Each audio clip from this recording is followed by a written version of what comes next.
အဖေနေကောင်းသလားလို့အဲ့ဒါအဖေနဲ့အမေနေကောင်းသလားလို့မေးနေတဲ့လူတွေအတွက်ဒီမှာနေကောင်းကျမ်းမရှိပါကြောင်းအလဲနေကောင်းကျမ်းမစားကောင်းတောက်ကောင်းကြောင်းပြပေးလိုက်တာသူကတတိယနေရတဲ့ဦးချမောင်နေကောင်းလားတဲ့ဟိုအဖေရဲ့ဟိုလေတမီးရဲ့တငယ်ချင်းနေရလေအဖေရဲ့ဖန်နေရလေနေကောင်းသလားတဲ့နေကောင်းတယ်လို့သူကမတွေ့တာကြပြီတဲ့အဲ့ဒါနဲ့ကဲအခုတော့ကျမခဏလေးဟို channel မသွားခင်လေးအဲ့မှာဒီကတော့ဒီနေ့မနေ့စာတော့ကျမရဲ့မုတ်ခင်းကားနဲ့ကျမရဲ့အဖေအမေကစားပါတယ်ဒီမနေ့တော့မုတ်ခင်းကားပါ breakfast ကအီချာကွေးရယ်အဲ့လိုစားပါတယ်အဲ့တော့တတိယနေကြတဲ့လူတွေကိုကျမခဏလေးဒီမှာ like လေးလွှင့်ပေးလိုက်တာဗီဒီယိုမရိုက်ဖြစ်ဘူးလားဆိုတဲ့ခါကျတော့ကျမကလေဗီဒီယိုကမအားနေတဲ့ခါကျတော့မရိုက်ဖြစ်တာရယ်နောက်တစ်ခုကကျတော့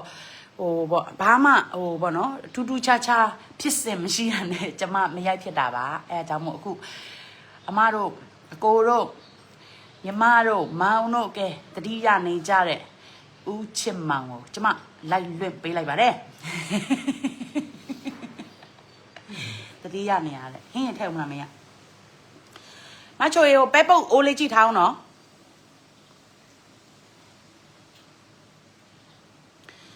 ကျမ်းမာပါတယ်ရှင်ကျမ်းမာပါတယ်ရှင်ကျမ်းမာတယ်စားကောင်းတယ်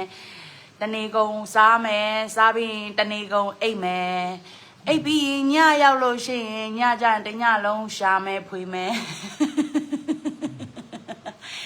ညကျလို့ရှိရင်ရှာတယ်ဖွေတယ်တစ်ရှူလာမယ်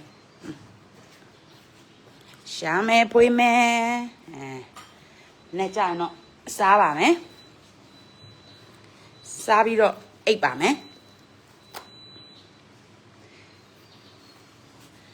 ဒါဒီနေ့တော့ကျမရဲ့မုတ်ဟင်ကားပါမုတ်ဟင်ကားကိုအမေကတော့အီချာကွေးရယ်ဟိုဒီမှာပေးဒီမှာတစ်ရှူရော့အဲ့လိုပါအဲ့ဒီတော့